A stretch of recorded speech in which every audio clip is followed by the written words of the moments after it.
43 years of மங்கை நினைச்சு பார்க்கவே ரொம்ப சந்தோஷமா இருக்குல்ல. நம்ம லைஃபை கொஞ்சம் ரிவைண்ட் பண்ணி பார்க்கலாமா? ஷூர், பார்க்கலாமே. 2019 நம்ம மங்கை ஃபேமிலி ஒரு பிக் லாஸ் நம்ம ஃபேஸ் பண்ணோம்.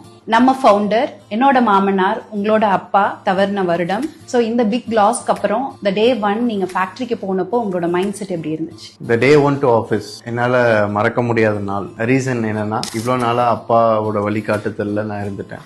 சொல்லப்போனால் ஒரு நம்பர் 2 பொசிஷனில் நான் இருந்தேன். திடீர்னு வந்து நீ தான் நம்பர் 1 அப்படிங்கிற பொசிஷனில் என்னை புஷ் பண்ணும்போது ஐ வாஸ் ரியலி கன்ஃபியூஸ்ட். இதை நம்ம எப்படி கொண்டு போக போகிறோம்? ஏன்னா அப்பா இஸ் கிரியேட்டட் அண்ட் லெகசி. அந்த லெகசியை வந்து நம்ம ஸ்பாயில் பண்ணக்கூடாது. You should take it forward. இந்த மாதிரி நிறைய சேலஞ்சஸ் என் மைண்டில் ஓடிட்டு இருந்துச்சு. ஃபர்ஸ்ட் டே டு ஆஃபீஸ் எப்படின்னா, ஃபர்ஸ்ட் அந்த ஒர்க் கல்ச்சர் எப்படி அண்டர்ஸ்டாண்ட் பண்ணிக்கணும்.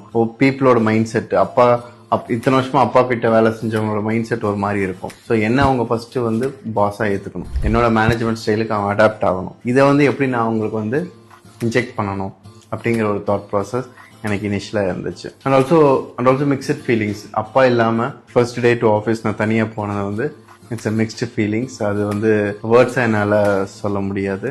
But it was very challenging also. And அப்பாவே வந்து நீ தான் இனிமேல் நம்பர் 1 அப்படின்னு சொல்லி என்னை பின்னாடி வந்து புஷ் பண்ண மாதிரி இருந்துச்சு அந்த ஃபீல். அப்பா உங்களை நம்பர் 1 பொசிஷனுக்கு புஷ் பண்ணிட்டாங்க. ஆனா உங்களை நம்பர் 1 பிலீவ் பண்ணவோ சப்போர்ட் பண்ணவோ சுத்தி யாரும் இல்ல. இந்த 43 years ஆஃப் மங்கை லெகசியை நீங்க எப்படி கேரி பண்ணுவீங்கிற டவுட் எல்லாத்துக்கும் இருந்துச்சு. ஸோ நீங்க இதை எப்படி ஹேண்டில் பண்ணீங்க? எல்லாத்துக்கும் அந்த டவுட் இருந்துச்சு, ஆனா எனக்கு இல்லை. I didn't self doubt about me.